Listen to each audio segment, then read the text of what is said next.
What is going on, Lucid fans? Welcome back to Financial Journey. So today I want to talk to you on how fundamentally everything is there for Lucid to have a very good squeeze. But what I want to talk on, if a squeeze was to occur, how high could it go? In addition to that, though, what kind of circumstances need to be in play for a squeeze to happen in Lucid's case? So I'm going to go over all the stuff you need to know. Make sure you guys hit that thumbs up and subscribe. I always greatly appreciate that. And with that, let's get right to it. So as far as shorts, short score is currently 89. The higher the number, the higher the likelihood of a squeeze happening. Utilization is 100%. Shares on loan is also 244.98 million. So very, very high in that regard. And as far as what shorts are doing within the first 15 minutes of the trading day, they are in fact returning 84,000 shares. But there still is a huge amount of shares being shorted, and that is 172.82 million. So very, very high. The short interest, which is a percentage of the free float, is 26.72.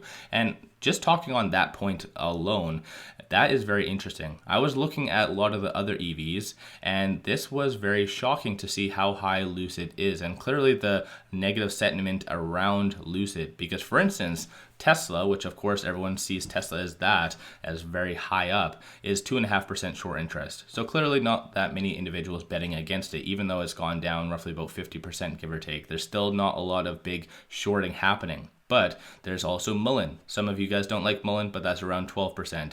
Rivian, which is very comparable to Lucid because it started at generally the same time and things, and that is only at 8.5%.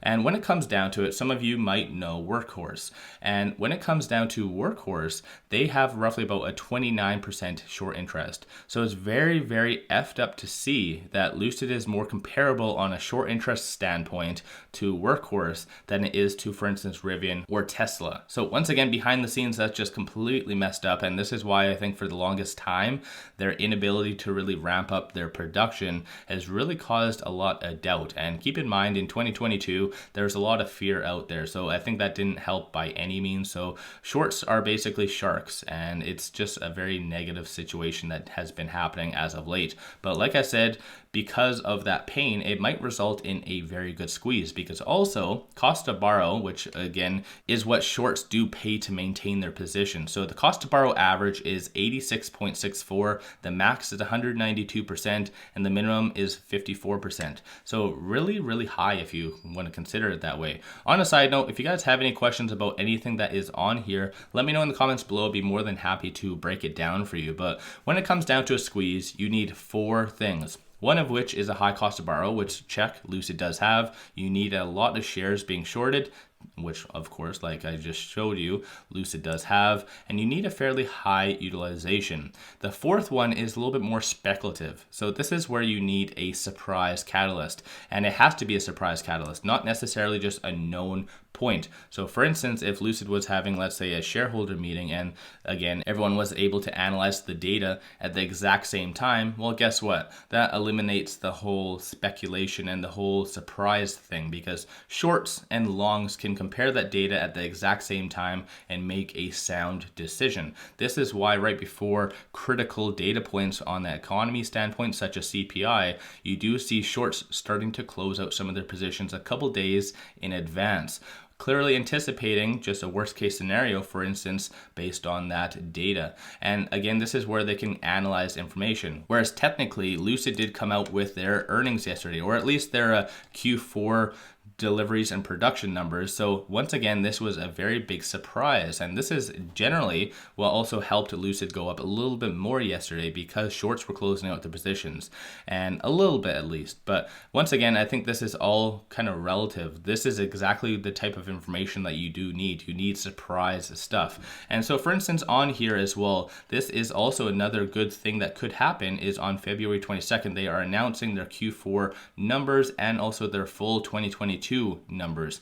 And once again, that could be a very big catalyst prompting a squeeze, because there's going to be a hell of a lot of things said there. One of which is their 2023 production targets. Based on what they were able to produce in 2022, I think the overall sentiment is that they're going to do roughly about 15,000 now for 2023, which is very, very unrealistic. But at the end of the day, like I already recently did a video, with their phase 2 ending in the first half of 2023, this is where they could do at max roughly about an 80,000 capacity, based on obviously my math I did at the time. So in general though, this is why I feel that Lucid could come out with, for instance, let's say 70,000 for a target for 2023. Well, guess what? That in among itself would prompt a very good squeeze. So my own interpretation, of course, behind the scenes, I'm not a financial advisor, but again, that is what could prompt and what needs to be kind of laid out for a squeeze to happen. Now, what everyone wants to know, fundamentally, if a squeeze was to occur, how high could it potentially go? And of course, you have to go back here. There's 172.82 million shares being overall shorted, and that's going to play a very big part. Average volume is roughly about 25 million, give or take. So the fact is that if a squeeze was to occur, even prompting roughly about 40% of the shorts to close out their positions, well then theoretically, we should be able to do 3 days equivalent for volume at least, meaning it most likely would result in roughly about a $15, if not higher. Of course, a lot of people might say $1,000, and there's always those crazy numbers out there, but realistically, it most likely would be this higher percentile, that 200-day moving average, so around $15, give or take, if a squeeze was to occur. And of course, squeezes are very much unpredictable. Typically, they just go up very fast and just trend back down because there's no real support. And that's not necessarily what I like, but I think a lot of people really do love squeezes. It's very exciting, and of course it's sexy, but at the end of the day, it's not very sustainable. So that's my own interpretation, of course. So like I said, if it does have a very good catalyst, aka maybe their Q4 earnings, and they say something very much positive, well, guess what? That's going to result in it going to maybe $15, give or take, if a squeeze was to occur, like I said. So there's a lot of different dominoes that need to line up very much perfectly for a squeeze to happen as well. And again, it might not necessarily be that sustainable. But behind the scenes, that's everything you need to know when it comes down to it. Very much interesting, but I think right now Lucid does need to fundamentally just ramp up production, and hopefully that should give the middle finger to the shorts out there. But once again, let me know your thoughts on all of that in the comments below. If you haven't already, hit that thumbs up and subscribe. I always greatly appreciate that. If you do like my channel and support the growth, take a look at my memberships. Link in the description below, or just hit the join button at the bottom of the screen. With that said, appreciate you guys watching, and let's all make a lot of money on Lucid.